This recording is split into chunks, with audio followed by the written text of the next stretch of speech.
नमस्कार साथियों, स्वागत है आपका दृष्टि आईएएस के इन फोकस प्रोग्राम में। मेरा नाम है मनीष।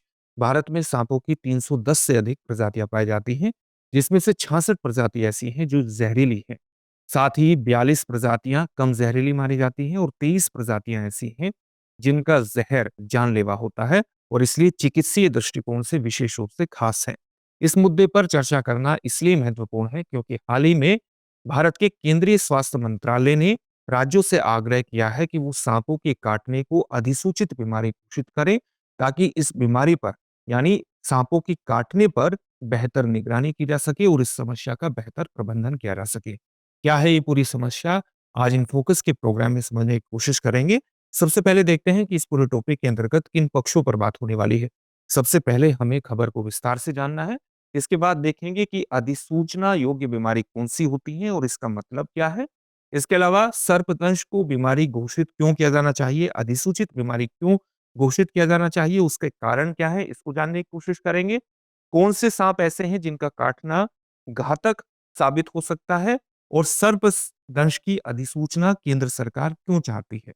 इस पक्ष को जानने के बाद ये देखेंगे कि सांपों की काटने का जो उपचार है, उसके अंतर्गत किस प्रकार की चुनौतियां आती हैं और अंत में आपके लिए एक अभ्यास प्रश्न होगा जिसका उत्तर आपको कमेंट बॉक्स में कमेंट करके देना होगा। ये जो पूरा विषय है यूपीएससी की मुख्य परीक्षा के सामान्य अध्ययन प्रश्न पत्र 3 से जुड़ेगा।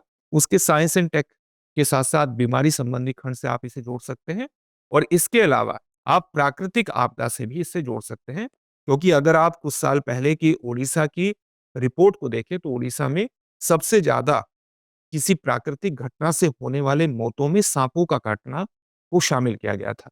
इसलिए कई जगहों पर इसे एक प्राकृतिक घटना के रूप में भी माना जाता है, लेकिन हाल ही में केंद्र सरकार ने राज्यों से आग्रह किया है कि इसको अधिसूचित बीमारी घोषित किया जाए। तो इस मुद्दे के विभिन्न पक्षों पर आज बात होगी।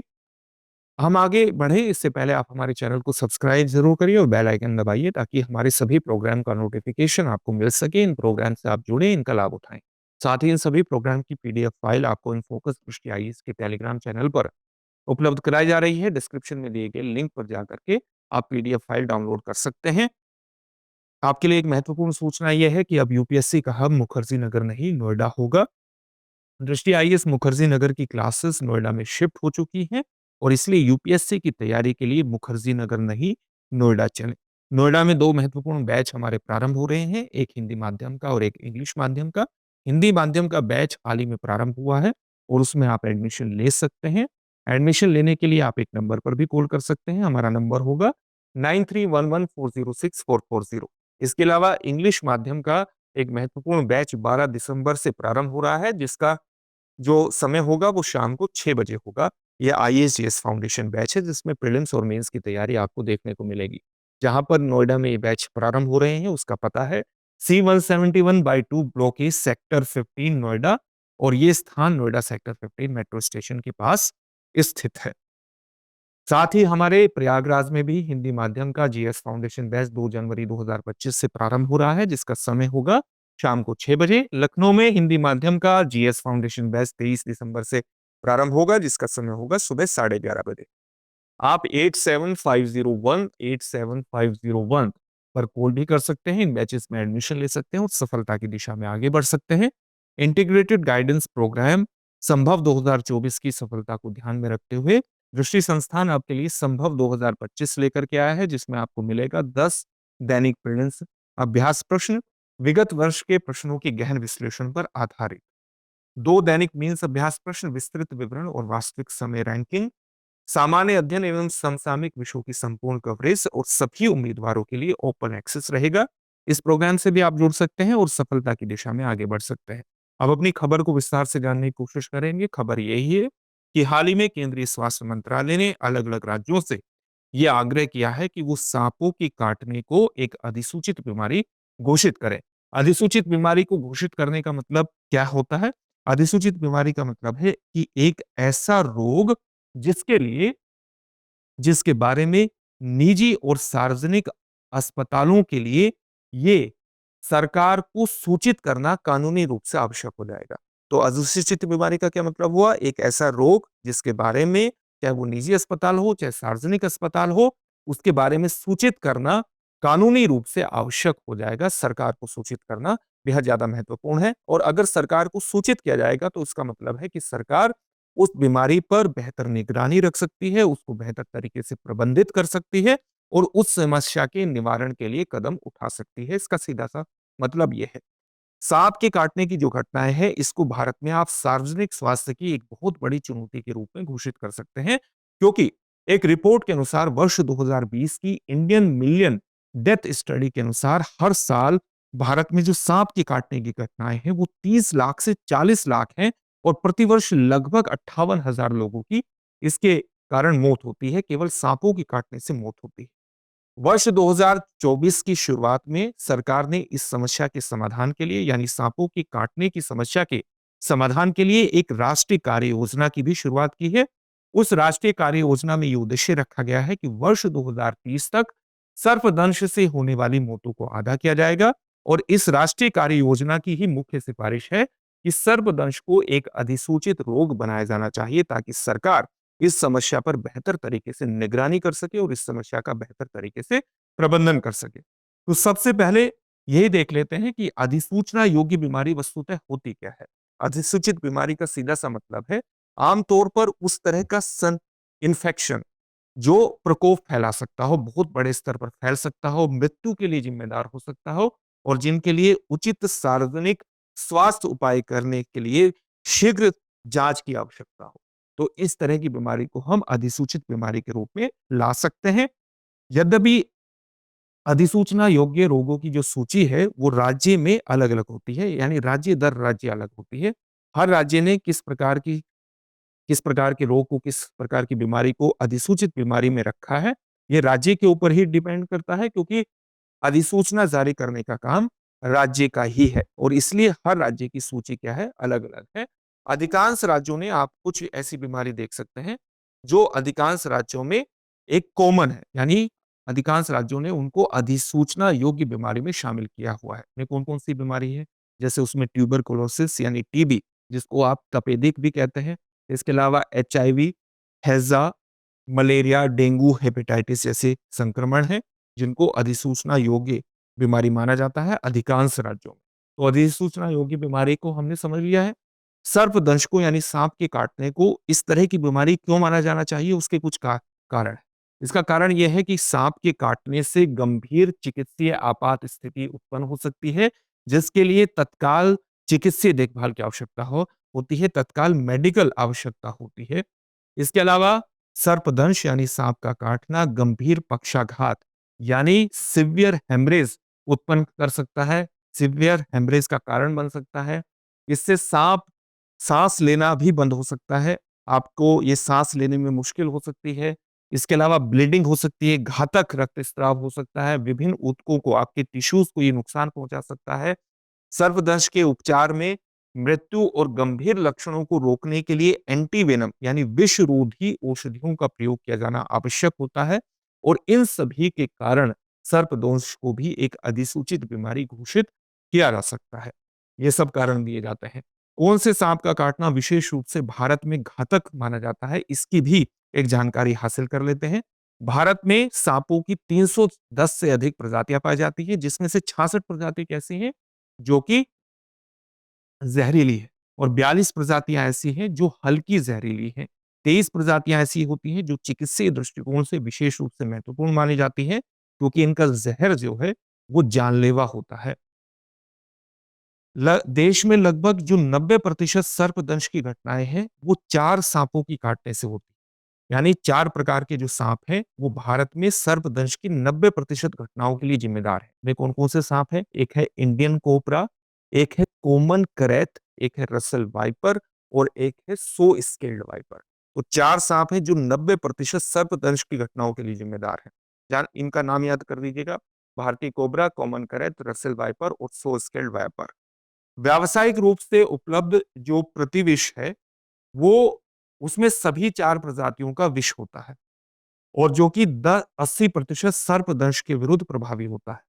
ये क्यों होता है? क्योंकि ये बहुसंयोजी होता है। बहुसंयोजी का मतलब क्या होता है? यानी पॉलीवैलेंट होता है। पॉलीवैलेंट एंटीवेनम है ये। पॉलीवैलेंट एंटीवेनम, पॉलीवैलेंट एंटीवेनम ऐसा होता है जो कि कई तरह के विष के प्रति सक्रिय होता है, इसलिए उसको पॉलीवैलेंट कहा जाता है। तो भारत में जो व्यावसायिक रूप से हमें उपलब्ध एंटीवेनम है, वो बहुसंयोजी प्रकार का है, यानी पॉलीवैलेंट है, जो कई तरह के विष के प्रति, कई प्रजातियों के विष के प्रति प्रभावी होता है और सामान्य तौर से सर्पदंश की 80% घटनाओं के विरुद्ध प्रभावी हो जाता है।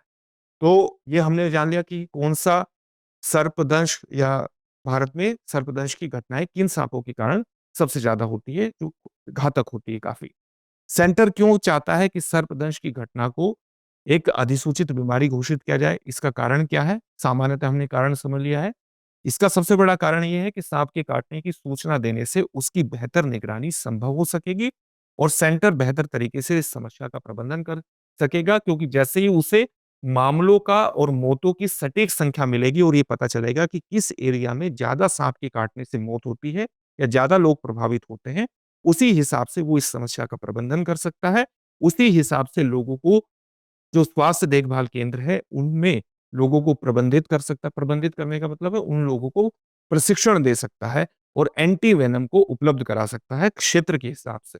सरकार इस जानकारी का उपयोग साँप के काटने के मामलों को प्रभावी ढंग से प्रबंधित करने, इस समस्या को रोकने, इसको बेहतर तरीके से नियंत्रित करने के लिए कर सकती है।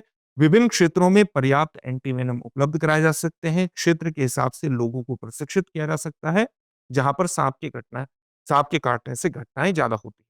जो नेशनल एक्शन प्लान है for the prevention and control of snake bites and envenoming, उसके अनुसार अधिकांश जो सर्पदंश की घटनाएँ होती हैं, वो भारत के किन राज्यों में होती है? जैसे बिहार, झारखंड, उड़ीसा, मध्य प्रदेश, तेलंगाना, आंध्र प्रदेश और राजस्थान, गुजरात जैसों में ज़्यादा घटनाएँ होती हैं और इनके घनी आबादी वाले वे इलाके जो निचले इलाके हैं और कृषि क्षेत्र हैं, वहाँ पर सर्पदंश की ज़्यादा घटनाएँ देखने को मिलती हैं। इस समस्या के समाधान में किस प्रकार की चुनौतियाँ हैं? समस्या के समाधान में 3 स्तर पर चुनौतियाँ मुख्य रूप से हैं। एक तो ट्रीटमेंट के स्तर पर है, एक एंटी वेनम के स्तर पर है और एक वेनम कलेक्शन के स्तर पर है, यानी विष के संग्रह के स्तर पर एक चुनौती है। उपचार के स्तर पर किस प्रकार की चुनौतियाँ होती हैं? जैसे साँप के काटने से जो प्रभावित व्यक्ति है, वो या तो अस्पताल तक या स्वास्थ्य देखभाल केंद्र तक पहुँच नहीं पाते, क्योंकि उनकी दूरी ज़्यादा होती है और वहाँ तक पहुँचने में उनकी मृत्यु हो जाती है। या ऐसा होता है कि वे लोग स्वास्थ्य जो सर्पदंश से प्रभावित हैं, वे लोग स्वास्थ्य केंद्र पर जाते ही नहीं हैं, क्योंकि कुछ ऐसे अंधविश्वास मौजूद हैं। उन अंधविश्वासों के कारण वो इसके पास जाते हैं, आस्था आधारित चिकित्सकों या हीलर्स के पास जाते हैं और इसके कारण भी वो नकारात्मक रूप से प्रभावित होते हैं, साँप के काटने से उनकी मृत्यु हो जाती है। कई मामलों में जो स्वास्थ्य सेवा केंद्र हैं, उनके कर्मचारी इलाज के लिए पर्याप्त रूप से प्रशिक्षित ही नहीं होते, वो ठीक से इलाज ही नहीं कर पाते और कई मामलों में ये भी देखने में आया है कि साँप ने काटा है या नहीं काटा है, इसकी पुष्टि के लिए भी परीक्षण उपलब्ध नहीं होता स्वास्थ्य केंद्रों पर। इसलिए इस समस्या का समाधान किए जाने की आवश्यकता है। इसके अलावा एंटी वेनम के स्तर पर किस प्रकार की चुनौती आती है? एंटी वेनम विकसित करने के लिए जो इस्तेमाल किया जाने वाला ज़हर है, वो सारा का सारा ज़हर इरूला जनजाति द्वारा पकड़े गए साँपों से आता है। क्योंकि ये जनजाति जो कि कर्नाटक, तमिलनाडु और केरल में है, इसी के द्वारा जो साँप पकड़े जाते हैं, इस और उन्हीं का जो ज़हर इकट्ठा किया जाता है, उसी ज़हर का इस्तेमाल एंटी वेनम के स्तर पर किया जाता है। इसमें सबसे बड़ी चुनौती ये आती है कि एक ही सांप की प्रजाति के विष के जो जैव रासायनिक घटक है और जो उनका प्रभाव है, वो भूगोल के आधार पर भिन्न होता है। इसका मतलब क्या हुआ कि एक ही सांप का जो विष है, जो वेनम है, वो उस भौगोलिक स्थितियों के आधार पर उसके जो जैव रासायनिक कंपोनेंट हैं, वो भिन्न-भिन्न हो सकते हैं और इसलिए इस प्रकार का जो एंटी वेनम है, उसका असर भी भिन्न-भिन्न हो सकता है। इस प्रकार की भी चुनौती आती है।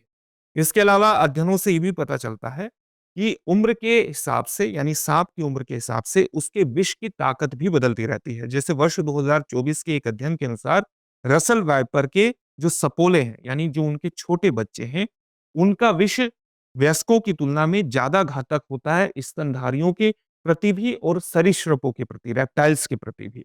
यानी उनके सपोले, उनके जो छोटे बच्चे हैं रसल वाइपर का, उनका विष ज्यादा घातक होता है। इसके अलावा जो एंटी वेनम है, उसकी शरीर में अलग-अलग प्रकार की प्रतिक्रियाएँ हो सकती है, रिएक्शन हो सकता है। ये भी एक महत्वपूर्ण स्वास्थ्य संबंधी चुनौती है। कुछ ऐसी स्थानीय साँप प्रजातियाँ भी होती हैं, जिन पर एंटी वेनम का असर नहीं होता। जैसा कि हमने बताया कि बताया कि एक ही सांप की प्रजाति का भौगोलिक हिसाब से यानी भूगोल के हिसाब से जो रासायनिक घटक हैं, जो उसके बायोकेमिकल कंपोनेंट्स हैं, उसमें अंतर हो सकता है। इसके कारण कुछ ऐसी प्रजातियां हैं जिन पर एंटी वेनम का असर नहीं होता उनके काटने पर। जैसे उत्तर पूर्वी क्षेत्रों में पाए जाने वाले जो बैंडेड करैत है, जो मोनोकल्ड कोबरा है और ग्रीन पिट वाइपर है, इसके काटने पर जो हम व्यावसायिक रूप से उपलब्ध एंटीवेनम का प्रयोग करते हैं, उस पर ये एंटीवेनम काम ही नहीं करता इनके काटने पर। तो ये भी एक महत्वपूर्ण चुनौती है। एंटीवेनम की इन सीमाओं के कारण अब शोधकर्ता क्या कर रहे हैं, वो व्यावसायिक रूप से इस प्रकार से आर्टिफिशियली इस प्रकार के एंटीबॉडी को विकसित करने की कोशिश कर रहे हैं, जो हर तरह की प्रजातियों के काटने पर काम कर सके, उसके विरुद्ध काम कर सके। तो इस तरह की एंटीबॉडी को विकसित करने का काम किया जा रहा है। विष संग्रह को लेकर, जहर को इकट्ठा करने को लेकर के किस प्रकार की एक चुनौतियां आती हैं। इसमें कोई एक सिफारिशें की गई हैं कि देश भर में क्षेत्रीय विष संग्रह बैंक स्थापित किए जाने चाहिए। इसका सुझाव दिया गया है ताकि जो क्षेत्रीय अंतर है एंटीवेनम को लेकर के, इस क्षेत्रीय अंतर को कवर करने वाले एंटीवेनम विकसित किया जा सके, इस समस्या का समाधान किया जा सके। लेकिन इसके समाधान में भी एक महत्वपूर्ण चुनौती ये आती है कि वन्य जीव संरक्षण अधिनियम 1972 के अनुसूची 1 में कई प्रजातियां आती हैं सांपों की, जैसे कोबरा, इंडियन कोबरा और किंग कोबरा। वो वन्य जीव संरक्षण अधिनियम 1972 के अनुसूची 1 में आता है और इस प्रकार अनुसूची 1 में आने का सीधा सा मतलब है कि उसको किसी भी प्रकार की हानि पहुंचाना, उसका इस्तेमाल करना एक प्रकार से कानूनन जुर्म है। इस प्रकार के जो हमारे अधिनियम हैं, जो प्रजातियों के संरक्षण के लिए बनाए गए हैं, ये सांपों तक पहुंच को सीमित करते हैं और ये भी सांपों के जहर को इकट्ठा करने में एक महत्वपूर्ण चुनौती साबित होती है। तो इसके संदर्भ में भी इस तरह की चुनौतियों का समाधान किए जाने की आवश्यकता है। अब इस पूरे टॉपिक से संबंधित एक प्रश्न देख लेते हैं। प्रश्न क्या है? भारत में 90% सर्पदंश के लिए जिम्मेदार 4 बड़े सांपों में से एक नहीं है। आपको ये बताना है कि जो 90% सर्पदंश की घटनाओं के लिए जिम्मेदार सांप हैं, उनमें से कौन-सा ऐसा सांप है जो उस 90% में शामिल नहीं है, जो इन घटनाओं के लिए जिम्मेदार। आपके ऑप्शन है भारतीय कोबरा, कॉमन करैत, रसेल वाइपर या ग्रीन पिट वाइपर। इस प्रश्न का उत्तर आप हमें कमेंट बॉक्स में कमेंट करके जरूर दीजिए। फिर से एक नए सेशन में आपसे मुलाकात होगी। धन्यवाद। डियर व्यूअर्स, अपने एग्जाम की तैयारी को और बेहतर करने के लिए हमारे चैनल को लाइक, शेयर और सब्सक्राइब करना न भूलें।